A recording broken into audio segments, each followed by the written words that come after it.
White rice. Yeah. I had that problem too. Just pull. They came out, they came out 15. And then there's Several this one. Commissioner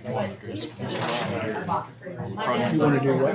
Want to address It's not on this one, you can't. You can do it regular meeting. right. Yeah, public announcements, whatever. Yeah, that's fine. Yeah. First, it was in every desk drawer, it was everywhere. And finally, I'm like, okay.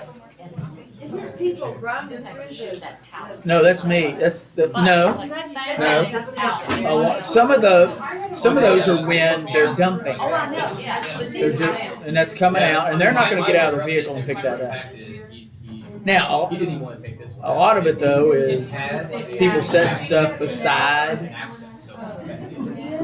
And again, it's from what I've seen, Colesboro, Aberdeen, Manchester, Advil dual action. the recycling. Easily taken care of. Like, I was thinking like 2 or 3 I would do that too. I haven't broken the day, it's still working. Taking care of the thing. Oh, well, I don't really have a regular one, which is part of the problem. But I usually go with the primary plus for it. But I just haven't done it in a while. I think the surgeon used to actually sometimes come up here, but he's basically more head. Is it Smith? Yes. Kelly covered? He knows that three used to be crying. Yeah, I don't. Let me see. Does he need? I was like, heck, I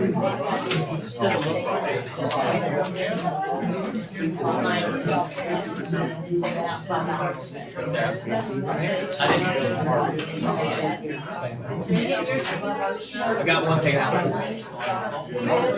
Alex Smith. what is So his profile is him in balance, is chair out balance. So that's what I see. That's great. That's very funny. I'd like to call the Maysville Board of Commissioners to order Thursday, May the 11th, 2023 for a special meeting. We'll stand for the invocation, please. Dear Lord, we ask Thee to lead us as we go throughout this process, that we may keep the citizens of our city in the forefront of our thoughts and words and deeds. And we ask You to guide us in this process. In the name of Jesus Christ, amen. Roll call, please. Commissioner Brammer, Yes. Commissioner Cartmel, Yes, ma'am. Commissioner Wood, Commissioner McKay, Here. Mayor Cotterill, Yes, ma'am. City Manager Wallingford, Here. Controller Stanfield, Here. Project Coordinator Horde, Here. Public Works Director Truesdale, Here. Police Chief Palmer, Fire Chief Doyle, Here. Utility Manager Julian, Planning and Zoning Administrator Larger, Here. Building Inspector Fawcett, Codes Officer Brooks, Here. Tourism Director Bailey, Here. Main Street Director Reese. Here. Thank you. Budget session, Mr. City Manager. Yes, you all have received your packets now that we do on an annual basis. And in there, if you flip to tab 3, we have code enforcement, planning, we have tourism, and we also have Main Street. Who wants to go first? Okay. You want to go? Okay, go ahead. So we're going to do code enforcement. And Nicole, you might want to come up so you can talk about if there's any requests you have beyond this for like facade program and that sort of thing. When we get to it. Okay? Go ahead, George. Hello, good afternoon. I'd like to make some changes to the memorandum I sent out last month. Reviewing the money that we still had in the budget, I'd like to remove the item for $1,000 for a new PC. We still have $4,000 for technical equipment, so we can take that out. I would like to reduced the 2,000 for office equipment / furniture down to 1,000. I think with our this year's and next year's budget, we could take care of that. The iPlan table, we're still looking at how to, instead of just buying one outright, Karika, I think is gonna help us with kind of creating one that's functional, but it's, not like one of those deluxe, plan review, it's like a giant tablet is what it is. And I figured they're fairly expensive because when you go to their websites, they don't even tell you what the prices are. They want you to start talking to them first before they drop that handle on you. We want to keep the 40,000 for demolition the same, because we typically use a lot of that money. Then for the planning commission, we're probably going to have 4 or 5 special meetings, or we could have 4 or 5 special meetings toward after starting in July. And every time we have one of those special meetings, the planning commission members who attend get $50. So 400 times 5 is 2,000, and then we're gonna have a housing study, so that's in there for that as well. That's half.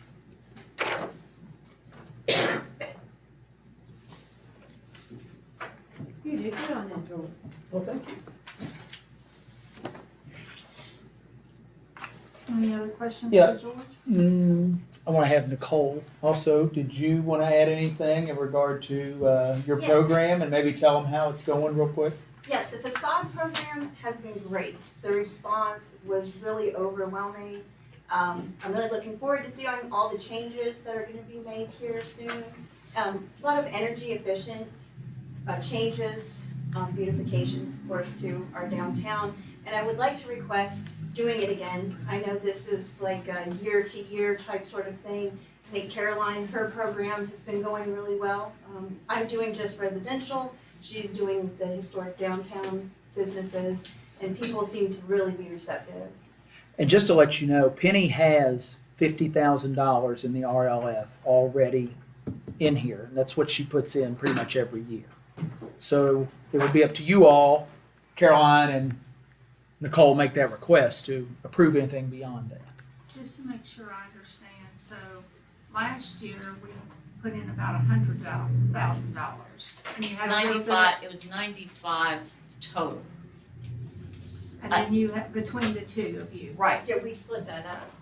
And I was thinking that last year during our discussion, we talked about including historic Washington Mhm. this That went on year, this year. We did do that. We included them last year. last year. Yeah, and I even made special This year. flyer. Well, This year. It's That we're in confusing now. because Yes, It yeah. comes sorry. out in September of 2022, but Yeah. it completes in June of 2023. So when you say last year, it's when it was finally released to the press, Yeah. to the public. But our programs run a little differently.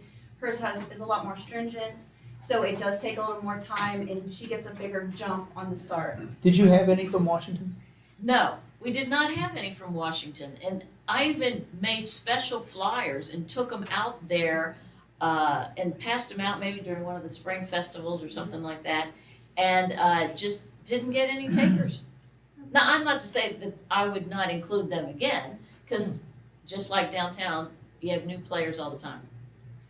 So, Penny, so you put in 50. Right. Is Last there year, that prob- line item was 60 because there's funds already over there. So you have to take that in consideration, and we know there's some funds that's there right now, excess funds. And that's what we're trying to figure out. Right. What that So excess is. 50 plus probably 20 to 30,000 right now would be, so right now we're probably looking at 80. Is that how you saw it from Terrence, that Yes. email? And sometimes too, with my program especially, is like, yeah, they may come in and apply, but they may not complete the project. So a lot of those funds that I kind of temporarily have a hold on that may not get completed will also be still in the fund as well. And then there's some people that are making payments that are actually our loan program, and so that is adding back to the balance as well. Right. So it's kind of Convoluted? yeah. Yeah, Yeah, So our- I mean, I think 50 to 60 will more than cover what they're trying to accomplish. Our deadline for the commercial buildings is not till June 30th. So we'll probably get people within the next month or so finishing up their projects and then turning it in Your deadline to complete. to complete. Right, that's what we set forth, with my program, especially here. You know, construction has just now kicked up. We don't have a lot of contractors, and a lot of the same ones applied for a lot of other projects. So I do work with them if it does go a little past that time, as long as work has begun and it is scheduled. And we do work, and I do extend my date a little bit farther as well. So with the 50 that she's putting in, we're liable to have anywhere from 70 to 80. And so my question to you two ladies is then, is that enough to cover what the needs are, do you think? I'm excited to have anything, honestly. Everybody gets so excited, but I think I had 25, Yeah, I think we talked about this year. And so that kind of roundabout gave me 18 applications that I could accept. That's a $2,000 max, 20% and maxing out at 2,000. So if they do $2,500 worth of work, they're paying $500 out of pocket. And mine is, we give up to 10,000. 50-50. Yeah, it's 50-50, up to 10,000. So if it were 50, that's great, but that would, maybe be 3 projects. They might be smaller projects. She doesn't like to Because we'll share have to with me. share. She doesn't like sharing. But, So it comes out of the same pool. We Yeah, just it comes out determined, the same. And yeah. commercial is 80-20 versus residential, Flip it. privately owned. or- Residential's 80-20. Commercial is 50-50. But like all of our admin fees and everything, it's out of the whole fund. So like both of our programs running, like the admin fees all come just out at once. It's not like some for her or some for my program. And here, we're jumping here, but I brought you this, these are projects that have come out of that fund, so it's money well spent, I'm just saying. Yes, but who else is it? What do y'all think for that specific program? You want to keep it as it is, or would you like to add anything to that? Well, maybe we should get through the budget and see what we got there. We can, sure, we could wait. We could wait, sure. But, Because I think it's a good program. oh yeah, okay. So we'll just stay status quo Stay right where now. we're at, status quo, and then we'll look at Any other it. questions To give for, them more. any other questions for codes or planning? Why don't you just roll into what you were doing? Okay, well, that was the larger chunk of what I was gonna ask for, so thank If you just flip a couple pages, Yeah. Caroline's is there. It's a double act here, right. Okay, so a few things that I'm looking at. As you'll see there is a lighting for Patton Alley. As you know, and I talked to David Ford, they are getting ready to get Cherry Alley done. So if Patton Alley, same thing, the lights to go up, and then that would be our bookend of the whole entertainment district and downtown district. It's same cost, it's the same amount of pavement, the same labor,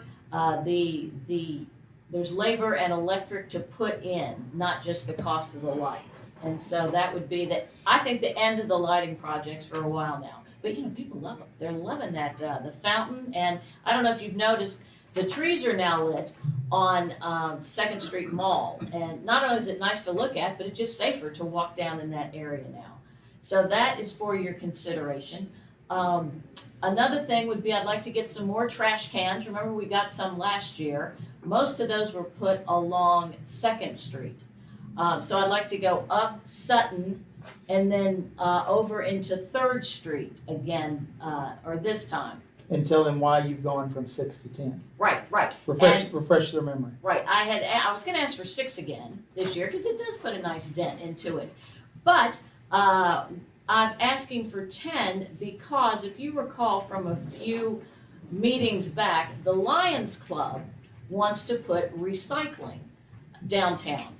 And as much as I am all for recycling and love the program, the receptacles look horrible. We've got our pretty downtown and those great black trash cans that are steel, and then to put a plastic box right by there for the recycling, just a bad idea. And the others get more and more expensive.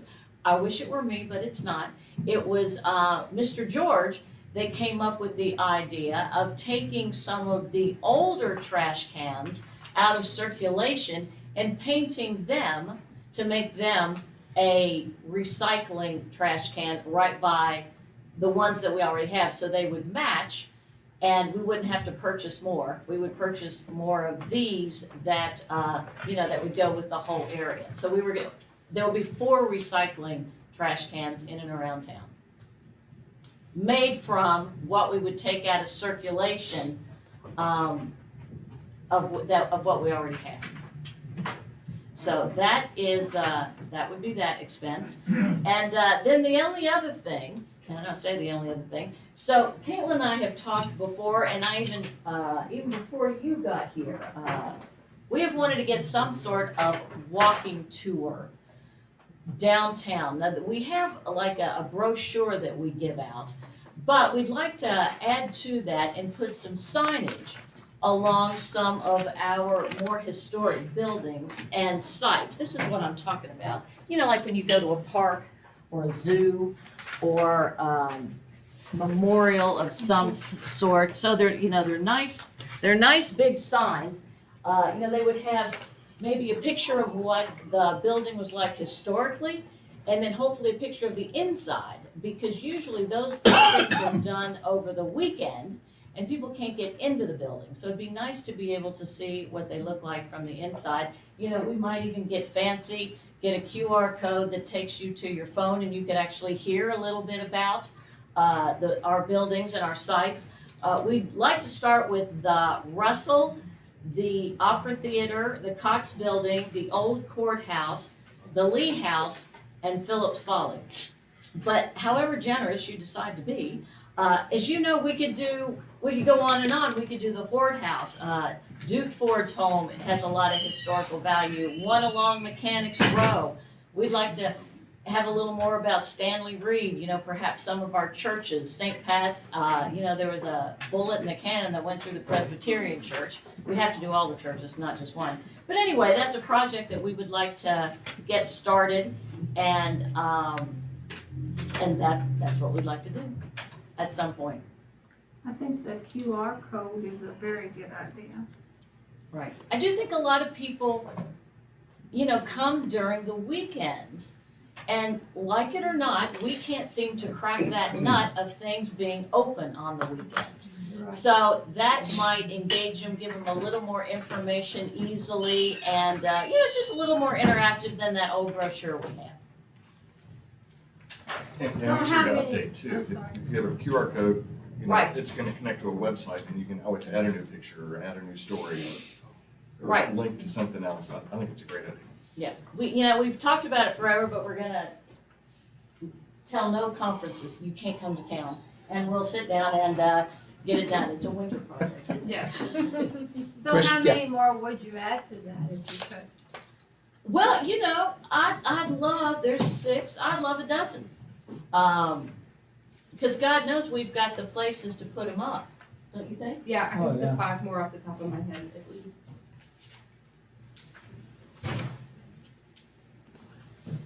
Can I ask you one question? Sure, Did we put the lights in the Lewis Pavilion? we did that. We have already spent the money for that. They have not been They haven't installed been yet, but installed. they have already been, Okay. yeah, this is the last of the lighting projects. Unless we, turn the Cox Building into the Bellagio. And I noticed you have 50,000 down here, so are you saying now that 25? For the, is oh, what- that's the Main Street, well, I'd love 50,000 to be my part, but you gotta do what you gotta do. Yeah, but I had put that in, knowing that there were some put over for that. But again, I don't know how much you will end up wanting to do, if any. But, usually mine is taken up. It's always a $10,000 hit. Very rarely have we done, just 5,000 here or 4,000 there. It's usually 10. So, that'd be 5 projects. Spread between here, and of course we will, as we were talking about, advertising Old Washington again. Any questions for Caroline? Ms. Caitlin? Kind of going off of what Caroline said, that there's opportunities for more lighting for some of the buildings downtown. We looked at potentially lighting, and I did not put this in there, but we looked at lighting the Cox building. Uplighting on the outside, it would be $60,000, so I didn't request it for this year. But if we wanted to look at that in the future, it's $1,250 to get a rendering of what it would look like. And it looks exact of what you would see once it was done. So if we wanted to go down that path and see what it would look like and make the Cox building like a centerpiece for downtown, we can look at that and spend the $1,250. But on the list, I gave you the downtown pole banners. Caroline and I had been talking about expanding on the legendary characters branding for Maysville and doing banners around downtown about legendary characters from here. So, having Simon Kenton or, Daniel Boone was here, having Rosemary Clooney, doing that throughout the downtown. 50 banners would go up, so 25 poles with it double-sided. So that would be about $1,900 because we already have the equipment installed. And then we talked about doing the same out in Old Washington. There are 9 poles out there, so 18 flags. We would need the hardware, so that's a little bit more at $2,600. For the hardware and the flag, it's about $150. For a double-sided flag, it's about $35. So that's what you're looking at total for those. Old Washington, we kind of just talked about. We would put Simon Kenton up there, Albert Cindy Johnson, and then the Gearbox mobile kiosk. That is, I can give you guys a picture of that, but it is.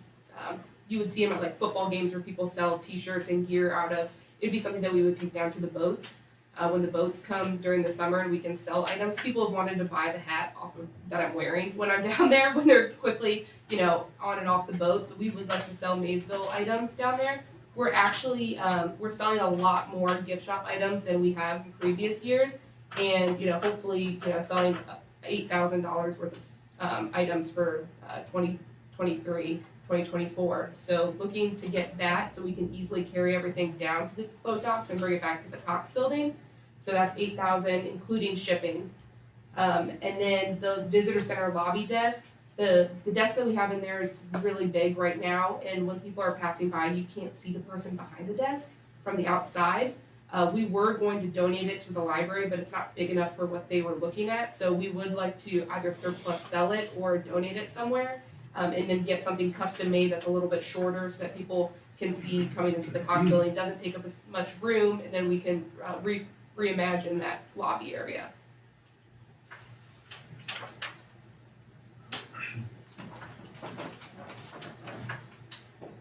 And just to, for your information, and I think you're already aware of it, we put $5,000 in every year to the tourism budget. Everything else comes from the transient room tax and or carryover funds that department has, which is what, a couple $100,000 probably, Penny, right now.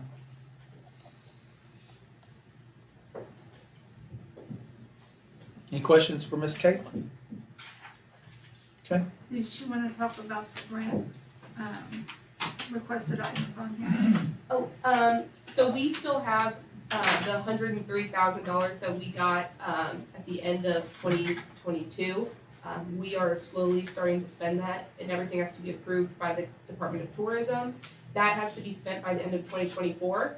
And then I also applied for an additional $100,000 that's specifically for convention and meetings, but that has to be advertising conventions and meetings that are not Kentucky based, and we have to advertise at least 75 miles away from Maysville. So that's trying to get in like larger sporting events to come to Maysville. It can't be weddings, we can't be advertising weddings, but I put a lot of money. I told them I wanted to spend $40,000 in photography and videography to advertise the Cox building, and then we would be advertising for larger meetings, but thinking that we can also use that in other ways too later on down the road. So that is the $100,000 for the meetings and conventions, and then the matching funds.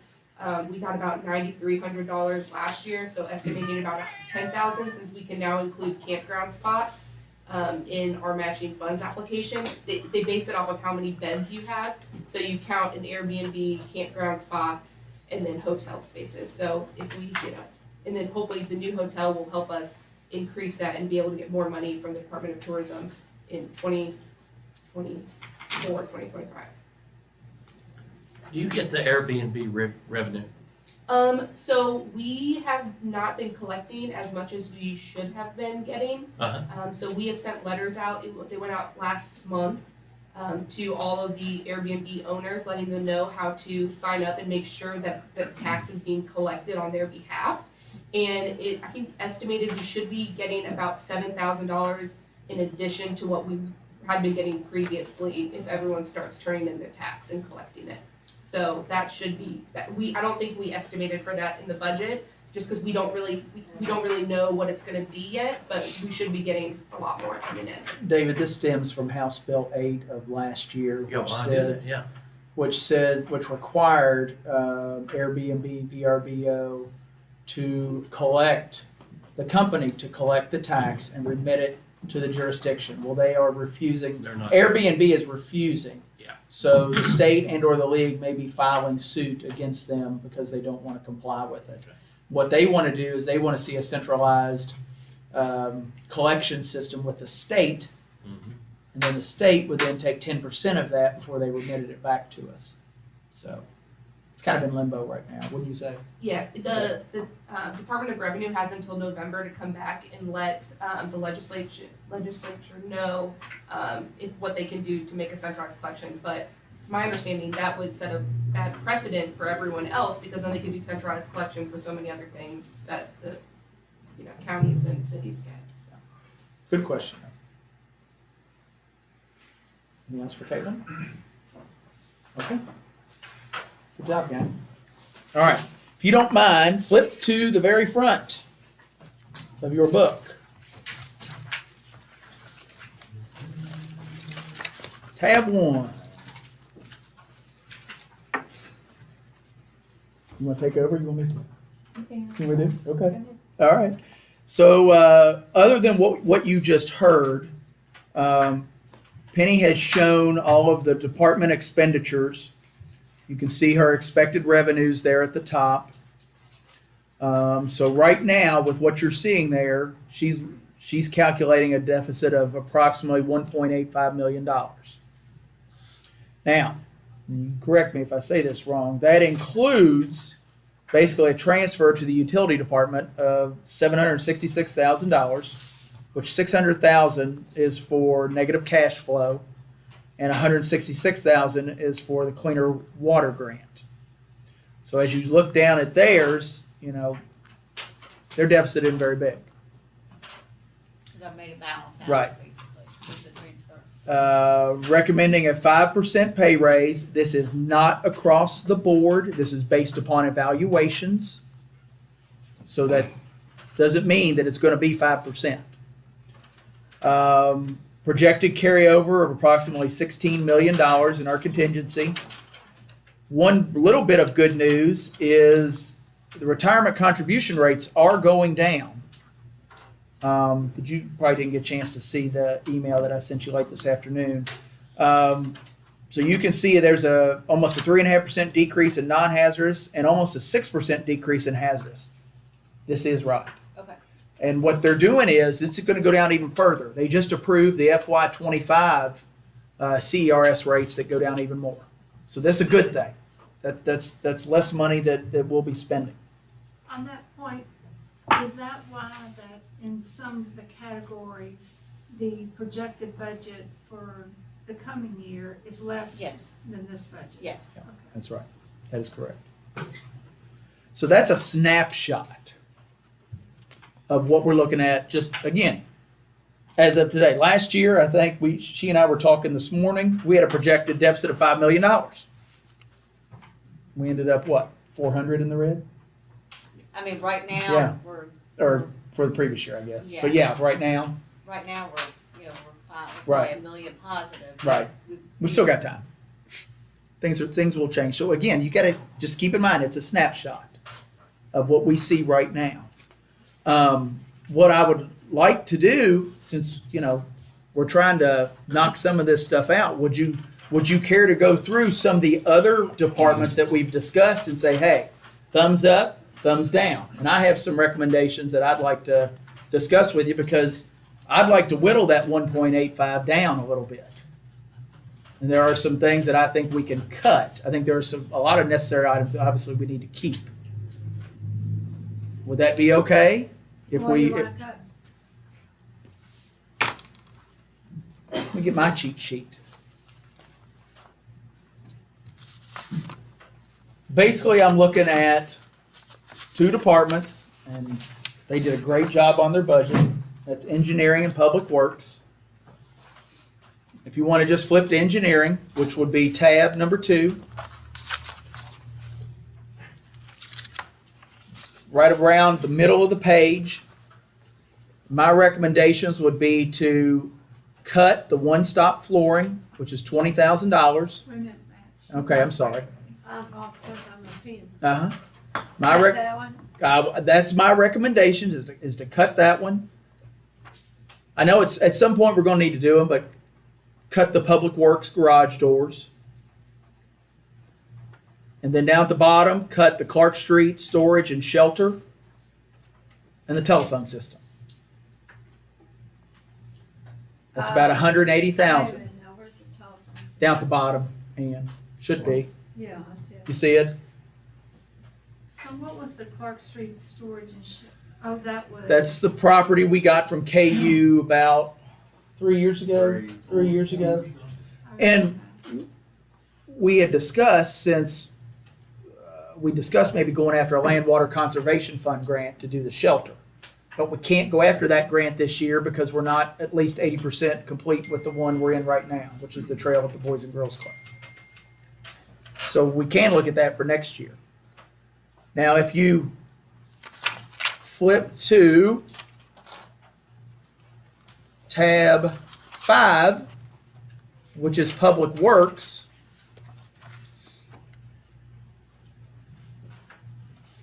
I'm going to recommend we cut the street sweeper, $325,000. I know we're wanting one. I understand that. That's a big chunk of money. And the blacktopping in the rear of Public Works, cut that. So that would whittle down that 1.8 to roughly 1.3 penny. That's a lot better. Now, that's just my recommendation. Doesn't mean you have to take it. So my next question is where you want to spend that money? And you're It's gonna gonna lower spend it our somewhere deficit. else? Or I know. No, what no, you're I'm keep everything else. Yeah. Well, for example, if you look at the fire department, that's $680,000 for a new fire engine. We need to go on and approve. We need approval to order that, but it's not going to hit in this fiscal year. The ambulance will. It is in there. It's in that deficit. Cots are in there.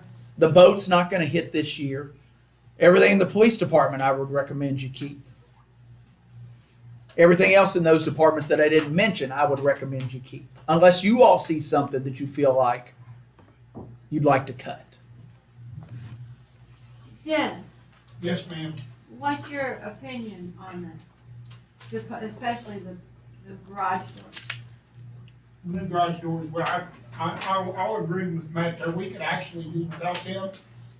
If something happened and they would start falling apart, well, yes, then we'll have to come back in and talk about it, we'll have to fix them. I just remember the danger you said with the Yes. glass Sure. breaking. They I understand. are dangerous, I mean, if something does happen and, the storm comes up or something and the glass starts falling out of them, or we see that they start deteriorating through the year, we may have to come back to the table, guys, I mean, it's just that simple. Can you replace that glass with No. plexiglass? No. No, because the plexiglass, there's no way to seal it in there. So, and with them doors raising like that, they wouldn't hold. We've talked to all about glass and Doug's glass about that. And there's the Lexon and the Luon glass, there's no putting them in there. Flex seal. Is Duct tape. You can't duck it. the Kenton building floor, are you replacing That's what I'm recommending to take out is the basically. the melange in the middle? That's No, state of Kentucky seal? no. What we're talking about is in the what first and second floor, David, doing carpet, kind of like what's in this room. Okay. It's very similar. It's just got original PCT tile, but there's some places in I was just gonna question. Yes, sir. They pay rent, so we have money. They do, don't they? Yeah, they take do. that money and They do. repair that or replace the flooring or? I mean, the rent, we've been keeping the rent about the same. We have Which kept it probably the needs to same. be revisited. Right, I mean, the cost per square footage has remained the same while the expenses have They've increased. gone up. Especially with power and Right. supplies and cleaning and everything, so. It's $9.50 a But square right foot. now, it wouldn't cover any additional. I mean, we're covering our costs with the rent, but not any additional profit. Good question. Can we find it better but cheaper street sweeper, you It's think? paid for it, Huh? in that building paid for it. Oh, yeah, there's no, yeah, but just the expenses that we, The But maintenance. is To it, make but it- all the rent, I guess my question is all the rent money is from the state and VTAB Uh-huh. and OET and 5 code, those all that go into that one pot? yes. And to reiterate a little bit on what you're saying, find it a little bit cheaper. I don't recommend that because we need to stay commercial grade there. I mean, you could go with cheaper, but it's just not gonna I'm last. just asking. Yes, it's just not gonna hold up.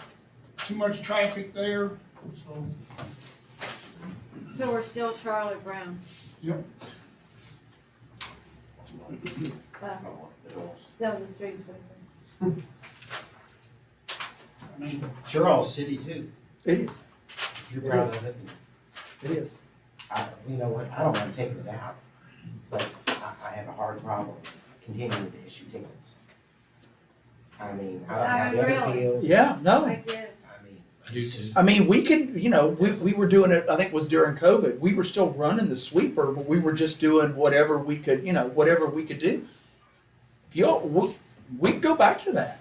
it's just not. No, I understand that, but if there's a consensus there, we can't do it right now, but we could come back, you could do it in the next, at 5:15, you could make a motion and say, hey, no more. And we'll stop, we'll run the sweeper as much as we can and get what we And can. we can encourage people to take ownership and give the cars and. Or clean their own street. Bring it up here at 5:15. Sweep it down into the storms. God bless. I think I'm being facetious. I know. You what I mean? We've been talking about this for 10 years. We have. You could have paid for it. And what about the 20 grand you brought in? I understand. I'll let it go. I understand. I get it. I'd be humble enough to let it go if we can discontinue writing tickets. Hold that thought for about an hour and a half. Hold it for about an hour and a half, okay? Great. Okay, real quick. Your budget got shot down. No, come here. Since you just walked in, stay right here. Floor is yours. Oh, good grief, already? Yeah. All right. Put you well, on the stand here. I'm Grant Felice, I'm from the library board, and we've been really talking hard about doing some type of project behind that library with the backwaters. And the only reason that we have been is because, and a lot of people in this room, we've all traveled to different places, and we've seen what they've done with their waterways. And so that's where we started, but right now we're taking bids for a picnic shelter pavilion. And it's really gonna be nice. It's gonna be elevated slightly, as much as we can get that elevated in case of flood. Everything that we do back there has gotta be pressure washed. Everything, it's gotta be able to be pressure washed. So we're going forward with that. What we wanted to talk to the city about was about if we could team up in some way and get the backwaters cleaned up. And that island out of the middle, I know that's, every time you drive past it, you go, oh, but eventually it has to come out of there. And I think, I'm not an engineer, but I think it'll help with flooding. Because it would cause more retention. You're taking that stuff out of there, so there's more room for water to go. And if we do that side, we need to do the other side too, Right. where I lived on 203 East 2nd Street. And the whole idea is people can canoe and kayak all the way from the library. There's a ramp going down there. So people can actually back their vehicle down there, pop their kayak in the water, go through the tunnel underneath the viaduct, and underneath the pipes and into that other backwaters. Now, there's a problem that'll have to be solved eventually to get to the river, because the two tunnels that go through there, they're slightly elevated, okay? So we'll have to get some people like John Ming and all these people that canoe to kind of do some problem solving about how we could get somebody through that and into the river. Because already, he's got a place over there for the canoes and kayaks on the, inside the floodwall to store them, and I think people would really be excited. So Okay. your budget, since this is a budget session, your budget question is for money to be allocated to do stream restoration. I won't Yes. call it dredging. Don't call it dredging. Stream restoration. Yes. And just a little bit of background, we did put in is it a FEMA or Corps? It was FEMA. Okay, 4 years ago, which was an 8713 grant. It was about $750,000 to restore the stream. And what I've been hearing from the ad who helped us with that is it's probably dead in the water. No pun intended. Yeah, So can that all be cleaned up down there, the tires and all the trash and? Well, I think what's exciting, I was talking, David and I have been talking a lot about all this stuff. It'll be different phases. Yeah.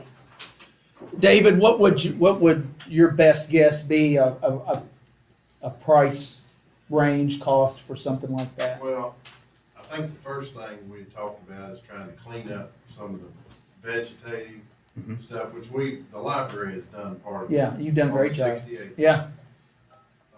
Some of it will be over on the 4th Street side, so we could have possibly a path or a trail all the way around.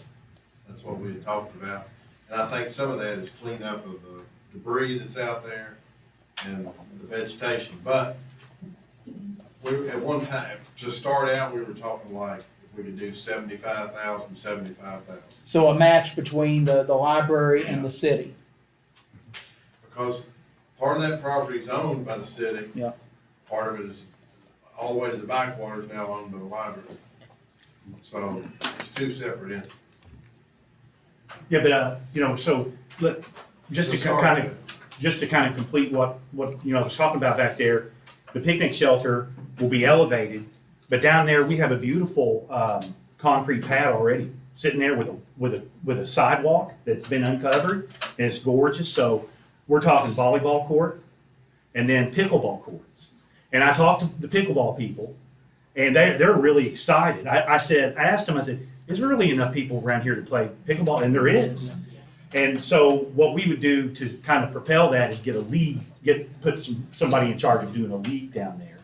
But then also the rip rock, which I believe is really going to be important, is rocking the hills, the side of the backwaters all the way around to prevent the problem that was caused by weathering and erosion of the soils. And that's what ponds always do. Ponds are constantly trying to fill themselves in. You all know that no matter where it is on a farm, at the nature preserve or downtown, it's always trying to fill itself in. So getting that out of there, and then we're going to try to make some type of boardwalk all the way around that backwaters, all right, out over to the 68 side. So that would really be nice. And the third reason that we're going to do it is tourism. But the second reason that the number two reason is for us. It's for the citizens of Maysville to use, to have something, another place to take your children to, another place to go walk to, another place to go enjoy on an evening, another place to do programs, and a big picnic pavilion that people could check out and use for parties and birthdays and all whatnot, and the library can use for outdoor programs. But the number one reason that we do this is for civic pride.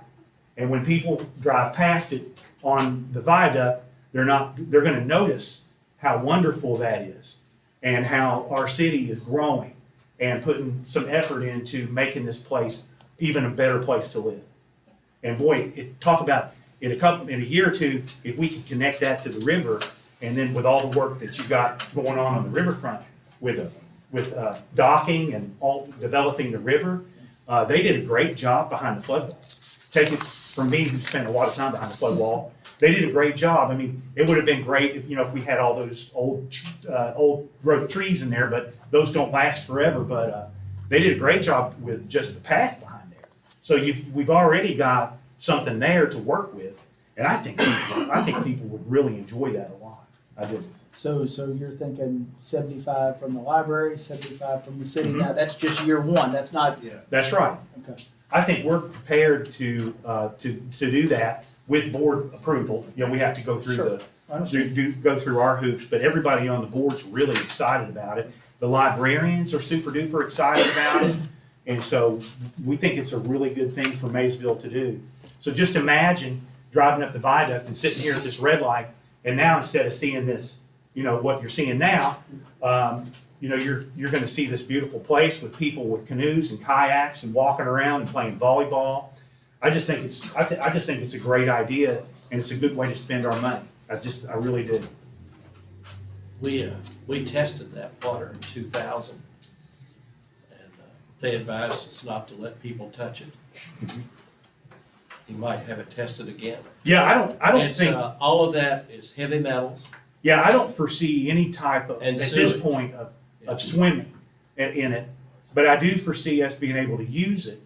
But I agree, we do have to do that. But I believe that when we riprock it, when we stream relocate it, okay?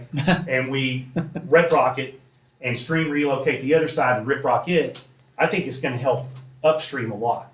It'll help Wall Park tremendously, and all that area in there. And then the creek that flows in behind Old Walton Field, behind the detention center, I think it's gonna help to allow that water to flow down through there. And, you know, Wall Park may want to consider riprocking the Limestone Creek up there, because that's the main problem that you have when sometimes you can't help it, y'all. Sometimes you get 7 inches of rain in one area, and Mother Nature says we're gonna flood anyway, no matter what you do, whether you have a levee or a dike or a dam opening and closing. Sometimes Mother Nature doesn't care.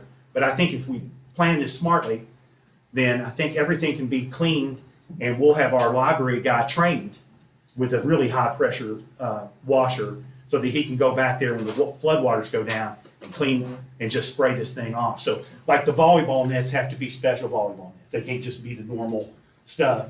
But I've looked all this stuff up. It's out there. Obviously, it's more expensive than, you know, regular volleyball nets. But the pickleball nets and all that, they have to be special so that Ronnie can go down there and shoot. And then within a day or two, we're back to having a little park down there, you know? You guys want to make a note? Just Alright, make a yeah. note, $75,000. We'll revisit that. Okay. I appreciate you coming in and talking to the commission about that. My pleasure. Thanks for having me at the last second there. I appreciate y'all. Thank you. Thank you all very much. Thanks, Greg. Thank you. You got it. So is that in the budget? It is not. No, that's why I asked Grant to come, was to talk to you all about that, because it is obviously it would be a budget item for us.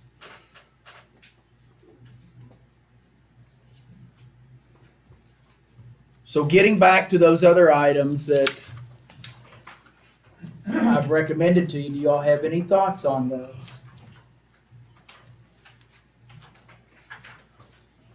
So one was the Clark Street, right? Yes, ma'am. I'm sorry. And the telephone system. Yes, ma'am. The garage doors and the flooring there under engineering, and that's in the middle.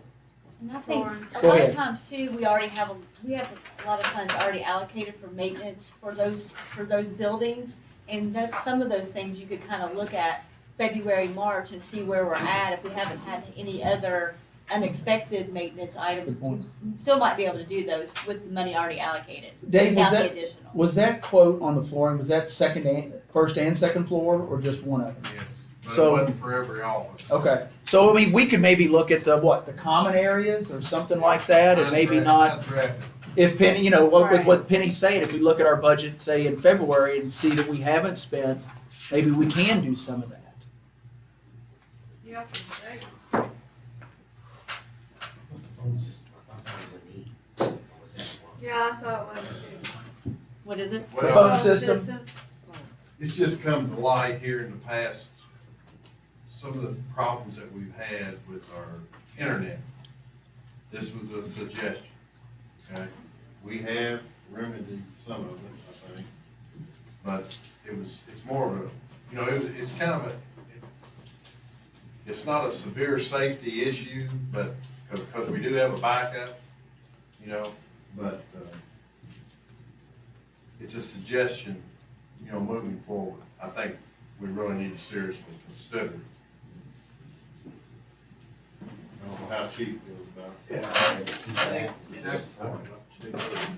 No, come on up. You all right?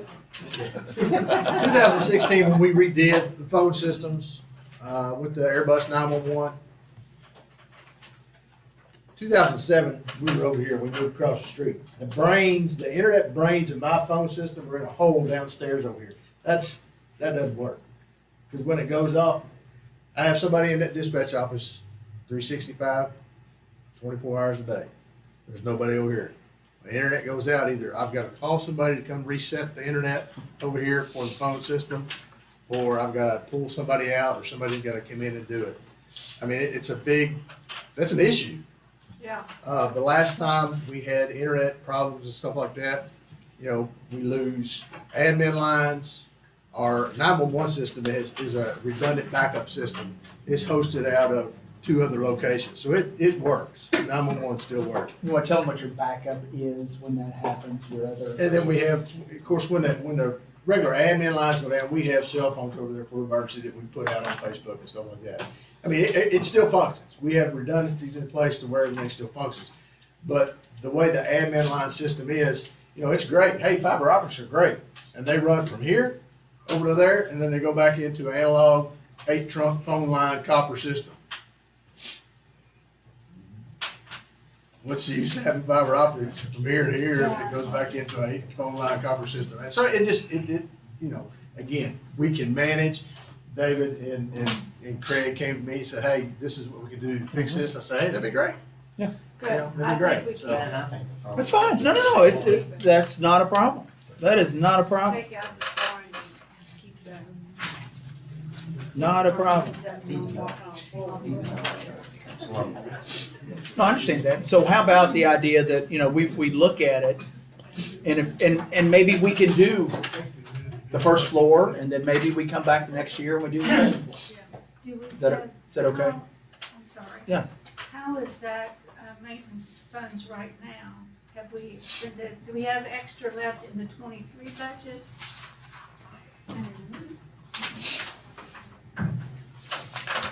I know we did have some expense. Right, we've been looking at those, they've been,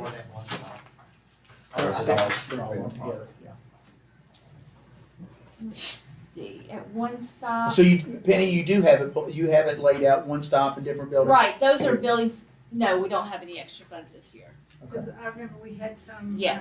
major. No. Okay. We've already spent, through March, we already spent 65 of the 70 that was allocated, so. Well, I think his phone system Okay. is more important than the floor. Sounds good. Sorry, but that's what it is. You got, okay, good, okay. Are you all okay with cutting the flooring out of this and looking at it later on? Yeah. Okay, okay, we can do Later that. on. Not a problem.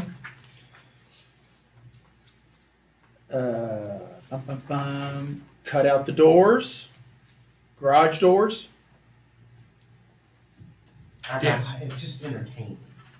When the ones cut, it's a safety issue to start off, Yeah, but that we can cut.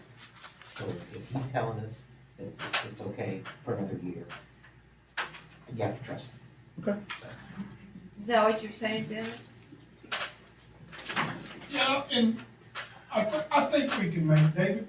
I think we can make it. I mean, if something did happen, yes, we're gonna have to. You'd have to revisit if something Yes, happened. but, you know, and I can't say that something won't happen to them. They're old. They've been out there since the building was built in the 70s, early 70s. They've never been replaced, folks. I mean, they're 50 years old, the back doors are. Right. So, you know. Can you get by with the blacktop for one more year? You give me my doors, I can get by the black. Personal safety over vehicle safety. Can you get by without that? I can get by without the blacktop, we can make it work. Is that okay And with? leave the doors in, is that what you're saying? No, Okay. he's saying take them both out. So, Is that okay with everybody? Well, I think it's okay for me now, Right, but if that gets to be a problem, then somebody's gonna get Sure. hurt, and I think we need to look at it. we will definitely do that. Yes, ma'am. Where do you leave it at? That's engineering, we're kind of in the middle. Well, I know the flooring. It's the garage doors right below it. So that's gone. That's the recommendation. Now, is there anything else that you've thought about or seen in there that, I mean, in my mind, I think the department heads did a great job with their presentations, and So is that the only place you're gonna cut? that's my recommendation. If there's other stuff that you all see, I mean, it's your call. So we're looking for your input so we know how to finalize things when we get there. Well, I'm okay with everything, but I'm not gonna vote for the $25,000 car in the utility commission, Okay? which last year was supposed to have been bought a truck, a utility truck. Okay. That's what we told them to get, and they didn't. And so, I'm not gonna vote for him to get another $25,000 truck Okay. when he bought it five. Okay. Something else. Is there any other on the utilities that? No. I do want it noted though, that we did not budget enough money for the utility department to buy a utility truck. It was just I think it was 25,000. 25,000. Yeah, I He go back. increased it to 30. 30. So how much was the truck you bought? 30. Right at 30. So you're 29. saying 30,000 wouldn't buy a truck? I think it was, but. Me too. Sorry. Okay. Thoughts on anybody else on cutting that out from the utility? Cutting the truck out. Cutting the truck out. I like the truck. You what? I like the truck. They gotta have new equipment. I want to.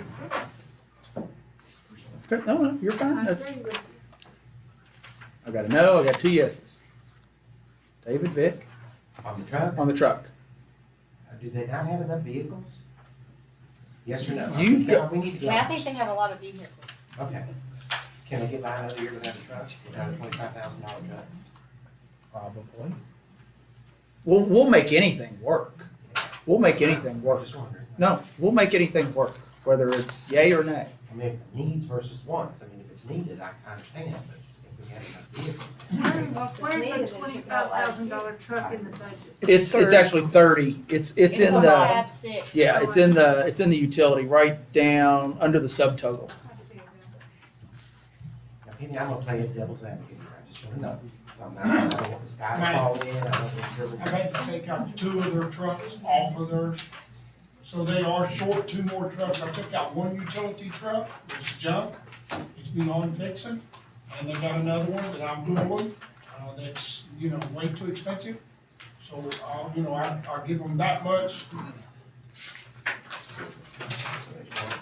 How many vehicles they have, Matt? 21 on the list that Mark gave to everybody. So you're saying 2 went out, so they're down to 19? What do you think?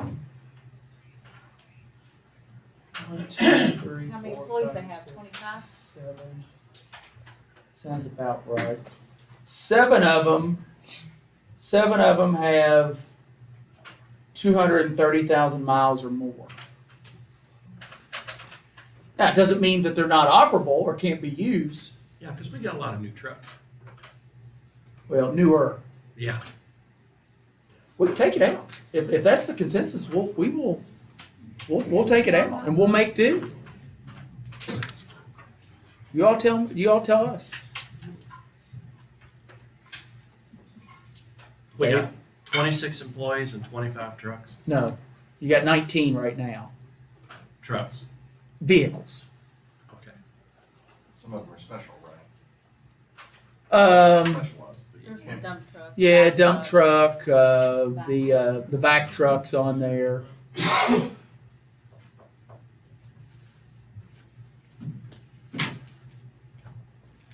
We'll do whatever you guys want. Sure. Yeah, I understand. That's all. If they need it, fine. If they can get by without one. So got 2 yes, 1 no to maybe.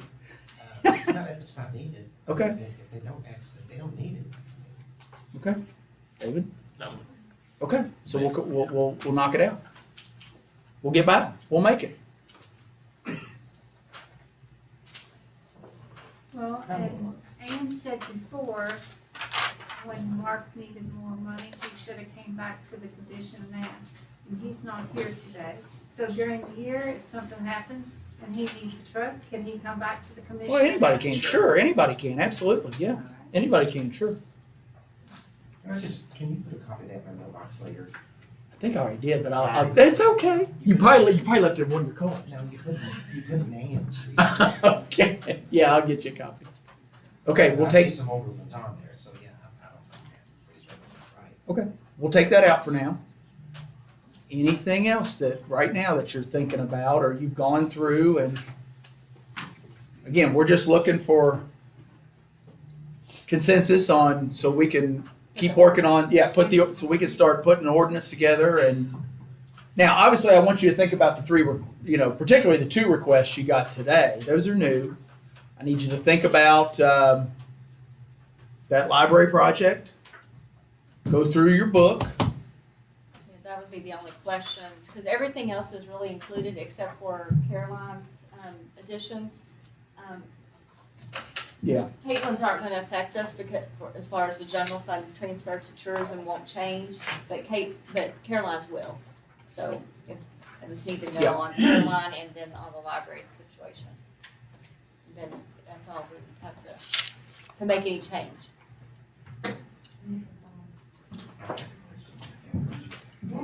Oh, no, you're fine, yeah, we will. Like I was saying. Yeah. I don't want the sky to fall, I don't want employees to take this the wrong way, so I'm just asking. Uh-huh.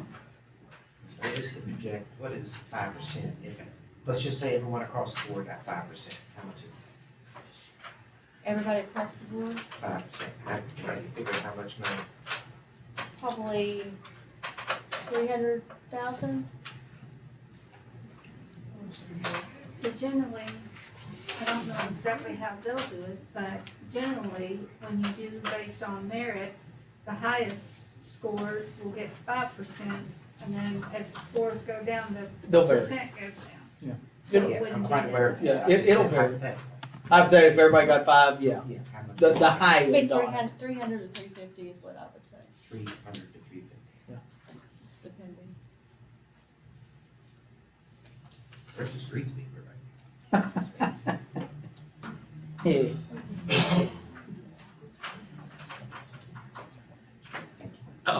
Before we discuss the library thing anymore, there's an environmental impact statement. They did, that was one of the sites for the new bridge, went over the backwater there.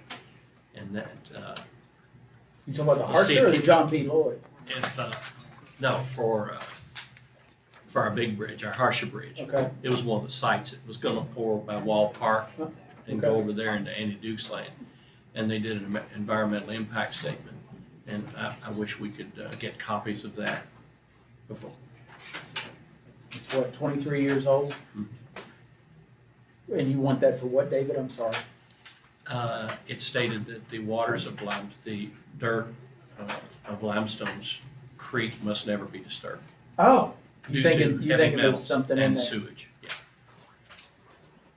Do you think you'd have that anywhere upstairs, an environmental impact statement I on, think I've looked for it before. on the Harsher Bridge? You'd be the one that would have it. I mean, I can try to see if we can. The state has it. Yeah. I got a copy. I never thought I'd ever need it. Okay. We'll look for it. Okay. We'll be glad to. That might, maybe we need to do a more current look at that. Maybe. Okay. Look at your calendar. I'd really like for the 5 of you to go through that book and the requests that have been made and the recommended cuts. and I'd love to be able to have one last meeting so we can nail down this ordinance.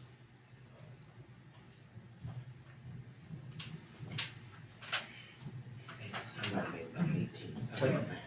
Okay? Cross that off.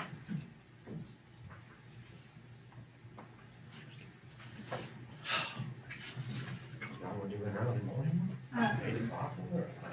Caroline and David and Matt, Jeremy Collier is coming on Friday the 19th. What time? I don't have that, but I think it'll be in the morning. Well, I like that. What if we did an 8 a.m. one? What if we did 8 a.m. on the 19th? No? No. Booked out 18th and 19th. I might be busy. No, I take that back, I'll take that back. Let me go back. Okay. Said 8 o'clock on the 19th. All right, party and family. We can work something out. We get Carmen to go get some sausage biscuits. Let me see. Yeah, hold on just one second. Yeah. Well, the 19th, would say Friday. Yeah, Friday at 9 a.m. or at 8 a.m. Okay, that's fine. Andrew? Everybody else good? Yeah. 8:30, everybody just get here. That's fine. That 8:30 be fine. That'd be fine, sure. Yeah.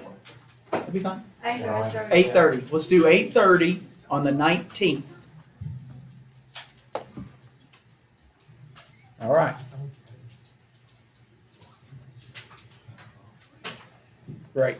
And again, please go through that book if you don't mind, and if you see anything then, we can make any other changes that need to be made, and we'll get that sucker drafted. Okay? Any other budget stuff that you have? Okay. All right. Anything else on the budget? Good discussion.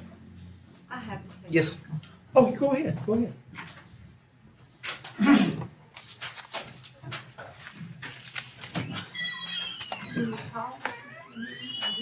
You want to take a 5-minute recess? Roy, just to wait on her, because I'd really like to have all of you for these discussions. I know you do. You know what? If you put 10 more or 6 more, it's just gonna be just bad. Got an idea.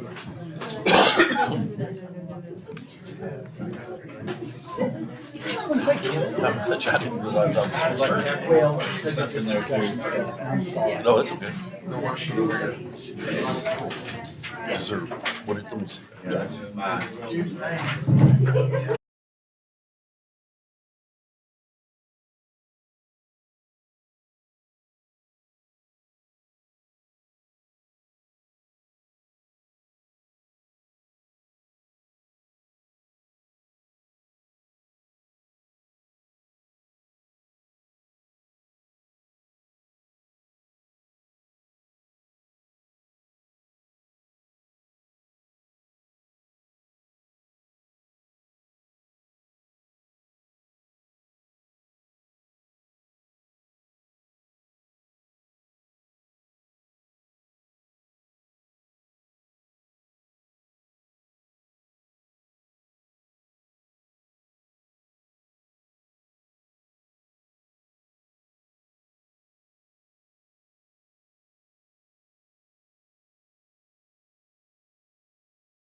What do we own? You might crack it a couple times.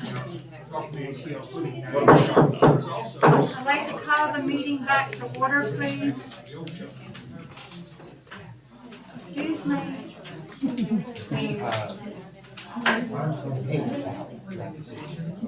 Yeah. Next item is recycling. So I sent all of you all some pictures. We're having some issues with our recycling bins. For a couple times, I knew they were gonna be dumped, so I held on to my recycling until they were dumped. Took my recycling down about 7:50 on a Wednesday morning, and they had dumped, and there was material everywhere. I found mail from Tollsboro, Aberdeen, Manchester. As you can see in some of those photos, cases of empty beer bottles that I don't think are coming from a residence. So Luke, last week you put those signs up at the recycling containers. Yes. We put some signs up that say Maysville residents only, residential recycling only. Businesses can contact the Mesa County Recycling Center to schedule pickups. So this past Wednesday, before I could get down there, Luke had sent 2 employees down to clean it up. Looked great. We have 9 down here under the bridge. We have 6 out at Public Works, and you're having a similar issue out there, aren't you? Yes. I want you all to think about, if this doesn't get better with this signage, moving all the containers out to Public Works, putting in a fence and a gate, and recycling can only be dumped from 7 to 3:30 Monday through Friday.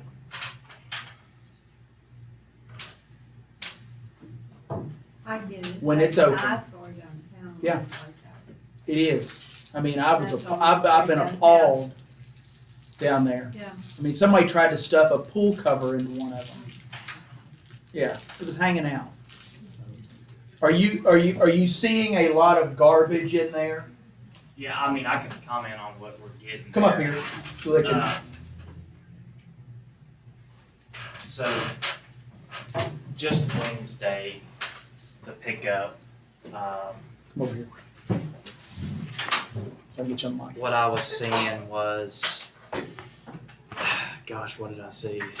A top off of a mower, the hood on a mower. I saw syringes, couple different syringes, no needles, nothing like that, but also had wine bottles, different kinds of things. Sitting down, sitting on the ground. Yeah. But the recycling dumpsters are so full, they have nowhere else to put the stuff. Also, when the Rumpke pickup comes, they're dumping. They pull up to the bin, they dump it, and anything that's not hitting the truck is falling out. And then I've got to send people to get it all cleaned up, which, I've talked to about maybe getting a pickup every week or something like that, but that's, That would be about $75,000 a year to do it weekly. Right now it's about 32, 35, I think. I think it's what it is. It's right around there.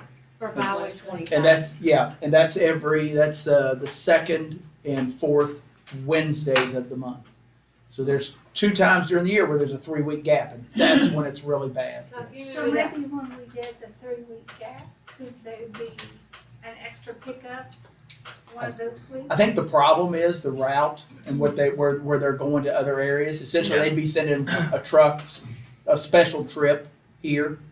So I was gonna say, if you moved it out to the Public Works, would you put a camera on that to see if it's really commercial dumping or whatever? we definitely could if it. It's an idea. I think what you would do is if you, when we talked about it, tuck them back in where they are now, fence in the parking area So if you're gonna leave it, you're basically leaving it at the entrance of Public Works. I don't think someone would be as apt to do that, but yes, we would also have a camera. We have a camera on Vic's building that looks at the recycling dumpsters there. And it's hard to see, who it is, what they're doing. It's a thought. I'm not saying we do it. I know it would be a slight inconvenience for some, but I think it would really help. A lot of people downtown use that. Sure they do. It doesn't matter where you're gonna put them. It's like putting an open top out. Yeah. Or a dumpster. I mean, Sure. you don't see a dumpster. Man, it's like Christmas. I mean, Yeah. I've used It it. is. I'm not dogging anybody. I mean, I'm dogging myself. I think we might get the people coming from out of town maybe less apt to, Yeah. those from Aberdeen or Manchester they may be less apt to drive out to Public Works. People who want to recycle are going to drive out there. Who truly want to recycle are going to do it. But it's food for thought. And we'd be glad to monitor it for a little bit more with these signs to see if they might help. And how much, what was your idea and how much was his idea gonna cost additional? Well, just to put a fence up, and An extra I mean, you really just have to fence the front there because you've got a leveled area where folks park out front. The labor we could do. No, Just- how much was it gonna cost for the extra pickup? 75,000 a year total. Right now, Vic, it's about 34,000 a year for doing it the second and fourth Wednesdays of the month. So it's more than double. Weekly or As opposed to, Yeah. as opposed to how much curbside? What? What, 100,000 for a truck? I mean, we don't have those numbers. No, I'm just, no. No, we briefly We've talked had about them, it. Yeah. 100,000 won't touch a recycling truck. We don't, I don't expect a decision right now. I would like to revisit it probably, the first meeting in June, just to see what happens. I mean, like I said, you had people down there they yesterday. took it up on themselves to go clean it up. I didn't even have to ask. I know. So, And I really appreciate them doing that, but it was still, it was a mess. Yeah. And that was a 2-week gap.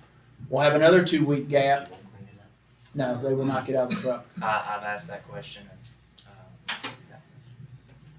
some take it upon themselves to clean it. Others, Give the invoice then, for the man or no, they won't pay. I don't think they'll pay it. That or they're gonna say, well, we're just not gonna pick it up anymore. Okay, I get you. Think about it, and we'll let you know if those signs have made any kind of an impact. And I'd like to revisit it Well, they're on, out just a week, is that what you're saying? no, I'd like to, I mean, they've been out for a week. yeah, I think last week, Week and a half. yeah, last week, he put them out, so we'll see, maybe if that helps, if we're still having the same problem here on the 24th, and then, the Wednesday before our meeting, we'll let you know, we'll fill you in. Okay, thanks. thank y'all. Thank you.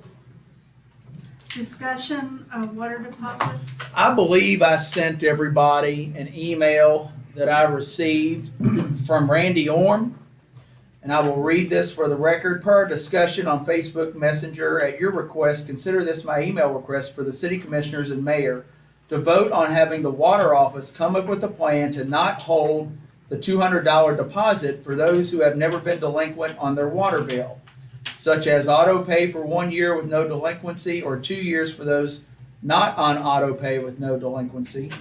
This is the only monthly billing office that does this.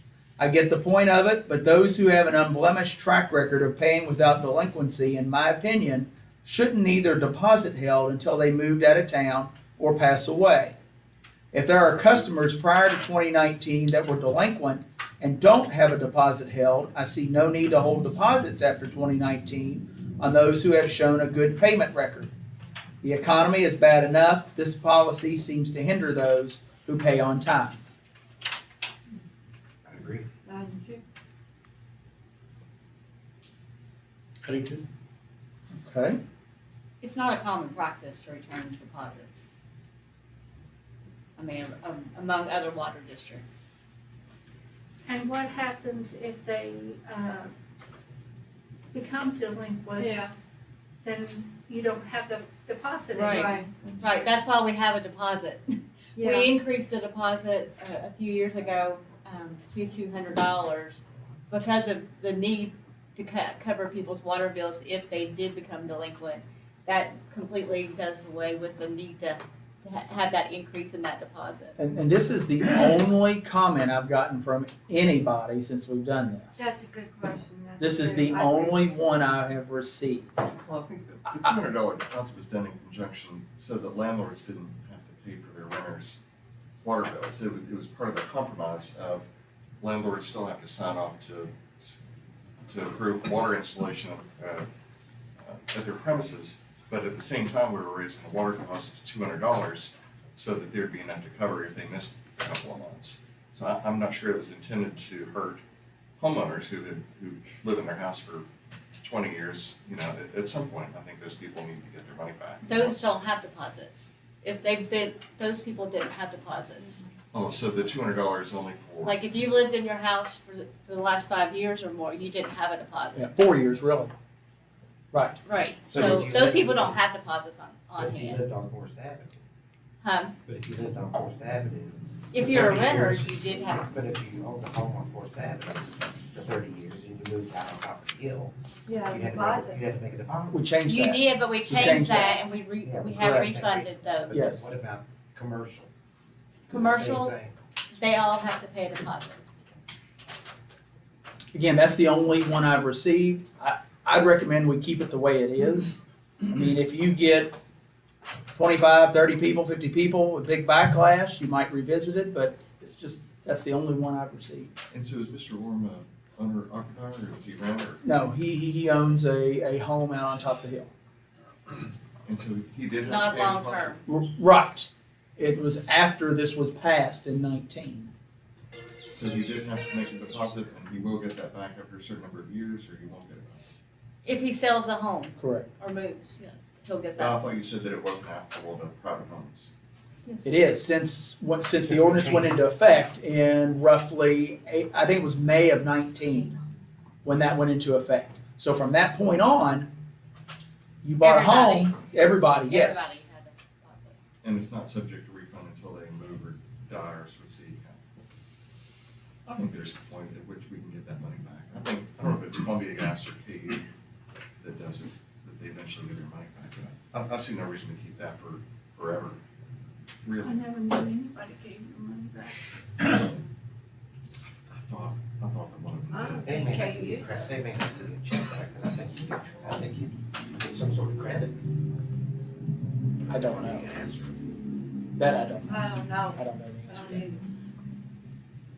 Maybe we need to do a little investigation. Yeah. Well, okay, do you, Well, I think we should just wait, because I Okay. agree with what Deborah said. okay, That if they do go delinquent, you still have something. right, And I didn't think about that, correct. but it's true. No, and some of these bills, I had some tenants that ran up $700 bill. Yeah, A $200 doesn't go far on that. Yeah, but we're talking about, individual homeowners, right. And That's this- what, go ahead. Yeah, and I mean, these deposits are not put into our operating cash flow. Those are separately accounted for in a separate account, and we keep a liability report. We show that as a liability to the customers. You know, when they move, we issue a check the next month to them. Every month we write checks, and, you know, the final bill is taken out of their deposit, and then we refund them the remaining portions. So, I they'll mean, we have a eventually good get it deposit back. refund But if policy. they're there until they die, they don't get it. Somebody will. I mean, But they'll they- go to their, State. right, I mean, the deposit just doesn't, we don't just get to keep the deposit. Carolina will get it. I even turn in unclaimed deposits to the state, annually.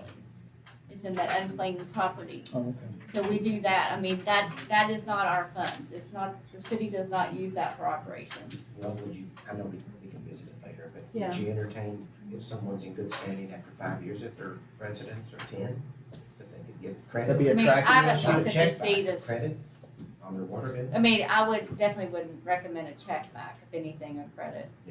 Well, I mean, that's the thing about a water, that's the thing about owning your own house, is if the homeowner doesn't pay their bill, we can file a lawsuit and get our money from them. They've got equity in the house. It's not like they can just move you know, we don't have any recourse at all. I'm not suggesting go file lawsuits against people, but if it's enough, you know, we can sue them. Keep it, Yeah, I think. keep it okay for now? Okay. Discussion breed-specific dog ordinance. So Chief Palmer and I met with Miss Rebecca, where is she? There she is. Last week, regarding breed-specific ordinances. And I put a copy of, I think I emailed you a link to ours, and then I put a copy in your mailbox of our ordinance and what Rebecca and Todd, and we'll get you guys come up here in a second, are recommending. And I reached out to my City Managers Association because Rebecca had given me some information that 3 northern Kentucky cities in the past 3 years had repealed their breed-specific ordinance and basically concentrated on a vicious dog ordinance that wasn't specific to a breed. So Chief Palmer and I met with Rebecca, and that is the overview. Rebecca, I'd like for you and Todd to address the commission on what you're asking for. And Rebecca, as long as you're near a mic, you're fine. Okay. I've been approached many times over the years since 2008 when this was passed. And I was here when it was passed. And at the time, it was explained to me, and it kind of made sense why we did this, but we really think that we should get rid of the breed-specific language in the ordinance, keep the vicious animal language. We think it's discriminatory because not all pit bulls are bad, not all of any breed is bad. You know, we know that all kinds of dogs can bite.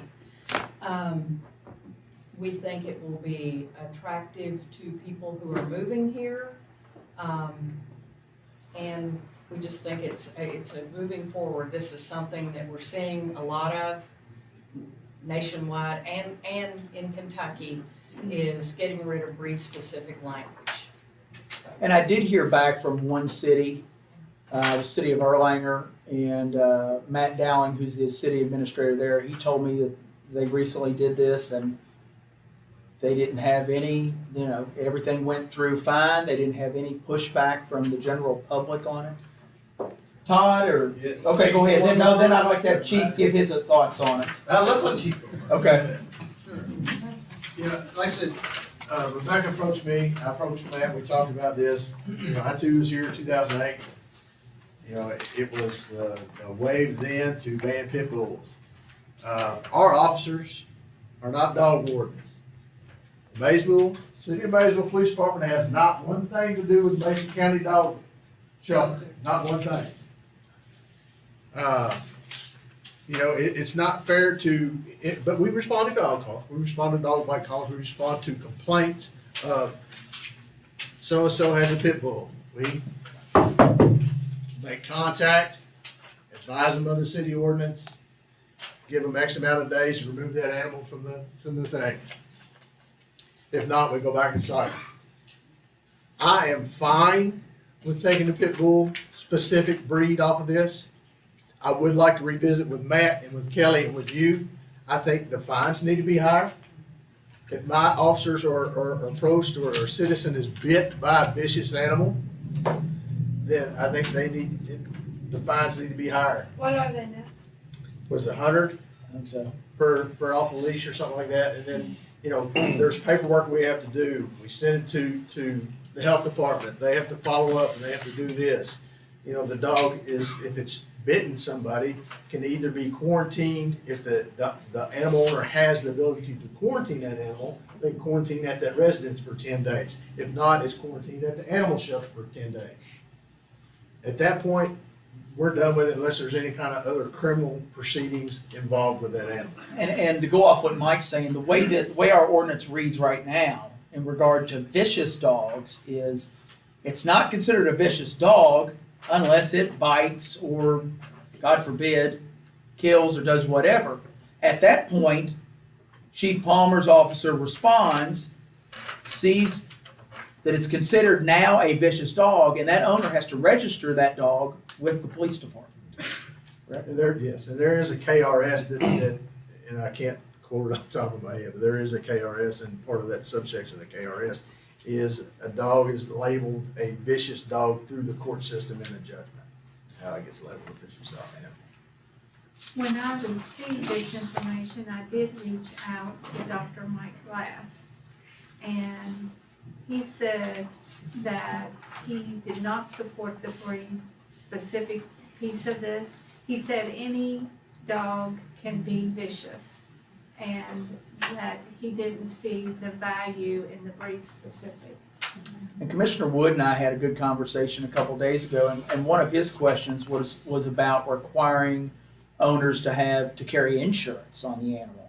And that's what happens. That's a condition once it's considered a dangerous animal or vicious dog, to carry $100,000 of bodily injury or death to any person for damages to property. So they would be required to carry insurance on the animal if it is considered a vicious dog, and they have to register with the Maysville Police Department.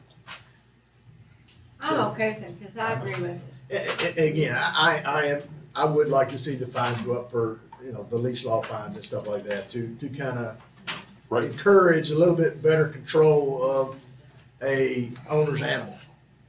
Right now, it's a violation is a class 1 violation, which is 100 to 500 is the fine per violation.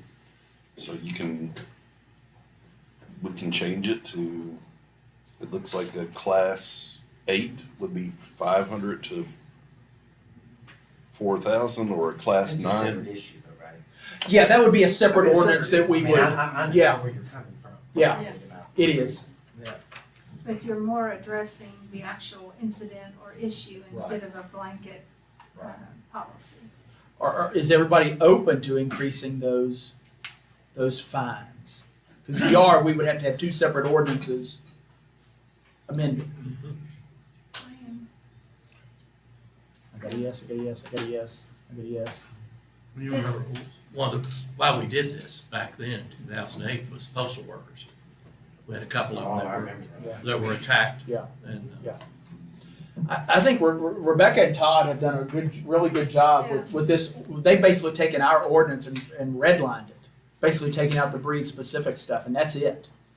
So what I'd like to do is hand this to this man right here, and on. Do we have to pay them? Please don't say 515. No. At our first June meeting of the month, we'll bring you a first reading. That's okay. That's fine. And increasing the fines is all right as well. So if my dog bites somebody, I may have to pay up to $500. Yep. I don't know which way I'm gonna start working that dog. Don't walk into my house. Yeah, and that's the thing, I mean, So it's not that simple though. It's there's a lot more. if your dog bites somebody, then that's the first bite is a freebie, because you didn't have Wasn't notice. registered. You didn't have notice that it was vicious until that happened. Unless it was running at large, and we can prove it's running at large. Yeah. As far as that fine. I know. Yeah. I'm good. I'm Okay. good. Okay. I'm chief. Well, I mean, and again, when she brought it to me, I understand breed specific, but, everybody knows I run all the time. I've been chasing more dogs with this pit bulls, just running. Any animal. Any animal's gonna bite you. Any animal. So, thank you. Thank you.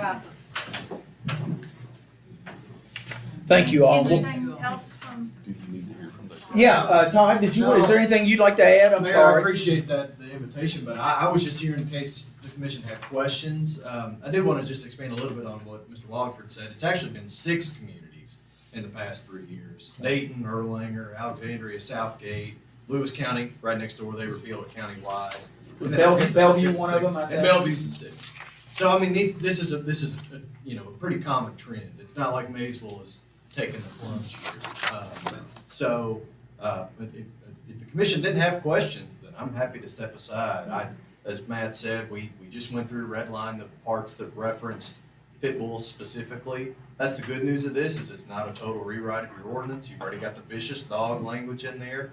It's just about getting rid of the part that says pit bulls are automatically deemed vicious. So, if you have questions, I'm happy to answer them. I'm happy to give you my info if you have questions after the meeting. But, otherwise, appreciate the invitation to be here. Thank you. Thank you all. Matt, Yes, ma'am. Brian has him. Brian, Can I say something, please? is it relate to this? Yeah, absolutely. I totally agree with this being discriminatory and that, needs to be taken. Pit bulls or any kind of pit bull, terriers, anything, they're never in the top 5 of dogs that bite, the rates and stuff. However, speaking for and advocating for our animal shelter and the police department and sheriff's department, I know that when this is lifted, there will be ideas. I'm not at all against, I've been for getting rid of this for a long time. But I do know that there is money in the bully dogs, $1,500, $3,000 a pup. What we can and will see, and I don't want to see Chief Palmer have to deal with, is this influx of breeding. Because we're talking about a specific breed, the word breed. People, I wish this town and or county had almost a no breed thing. I mean, I'm all for making money and all, but I doubt that a lot of these people, these backyard breeders, are coming down here getting a business license to do this. But they're pumping out dogs everywhere. Brian, I apologize, but that is a totally separate topic from, I understand what you're saying. Yeah, I'm just saying for maybe a future ordinance. Yeah, sure, but we can only discuss, yeah. But you're in support, okay, As a great. citizen, I'm definitely against the breed specific thing. Okay, good. Thank you, Brian. Because it's a special meeting, Brian, we have to stick to the agenda. Thank you. Discussion, sick leave and 2-day leave. I'd like to start with the 2-day leave, Mayor and Commissioners. This comes out of House Bill 562, which was actually passed in the 22 session. And I believe I gave everybody a copy of that. I don't know if if everybody had an opportunity to read it. But just to summarize, and I'll ask Chief Palmer and Chief Doyle if they want to comment on it. Basically, if any fire or police officer has been involved with an incident on scene where, and I'm just going to use one random example, an officer involved shooting, a fire vehicle crash resulting in serious injury or death to an employee that individual might be with. This bill requires that employee who is under stressful conditions be given 2 days off of work. Now, as you're probably aware, fire department works 24 hours and then they're off 48. So technically they are off. A little different with Chief Palmer.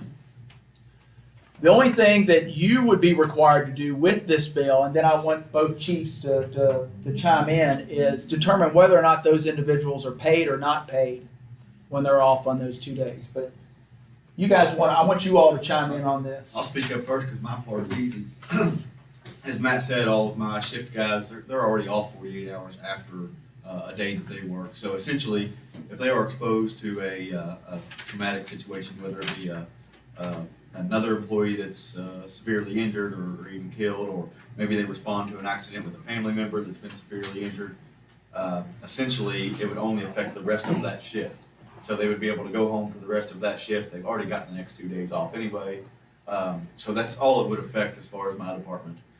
When this was presented to us by Rhonda and said technically, this is law that we're supposed to let these people off, I told on myself, and I'll tell on myself to you too, I would do that anyway. I mean, if I have a employee that is exposed to something that is going to affect them dramatically for the rest of their shift, I'm sending them home now anyway. And we work it out, whether it be sick time or we work it out another way. So it's kind of something we're already doing. This just makes it clean, and this allows us to put a code in the time clock system, so that they can actually either stay clocked in and be paid under this code, or we just tell them to clock out and they're unpaid. I certainly support that we would pay them in that situation. But again, it doesn't affect me probably as much as. So you're saying then if they were involved in that and then you sent them home, then you're asking us, do we go ahead and pay them for the rest of the day? Correct. Correct. Okay. I think with House Bill 562 that came out last year, I think it was all driven out of Bowling Green right after the tornadoes with officers and paramedics and EMS. To be blunt, picking up citizens that were deceased. KLEC, Kentucky League of Cities, everybody has been pushing now for more mental health. We had to adapt a policy in regards to that. You know, I'm very fortunate, as Kevin has the same resources with our chaplaincy program, but if they come to me in you know, a traumatic situation, you know, we're talking to our officers with debriefing, but if they need the rest of the day, then I'll do what I need to cover that shift to do the rest of the day, or the 2 days that's left. I mean, we'll make amends on that. Their mental health is our number one concern, my number one concern. I have no problem. And you two, you know, we talked, it could be a simple code in Time Clock Plus. Do they need to make a motion to adopt 562 to pay the employees, would you say, to make it clean? Yeah, I think so. Is this gonna alter any kind of ordinance or pay? I don't think so. I think it would just be a Only the simple person- Probably the personnel policy.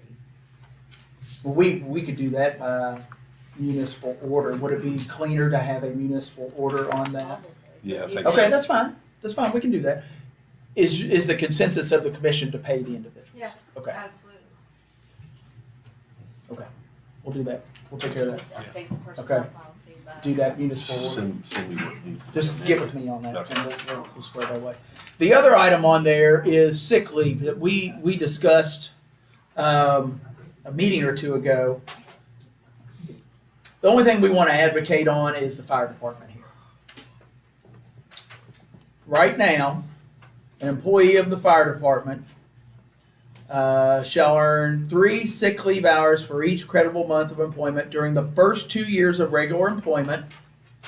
They shall earn 4.3 sick leave hours for each credible month of employment during the first 2 years, not vacation, sick leave.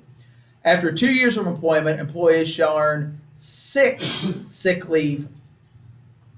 Fire employees shall earn 8.66 sick leave hours, After 10 years, fire employees shall earn basically 11.5 sick leave hours for each credible month of employment.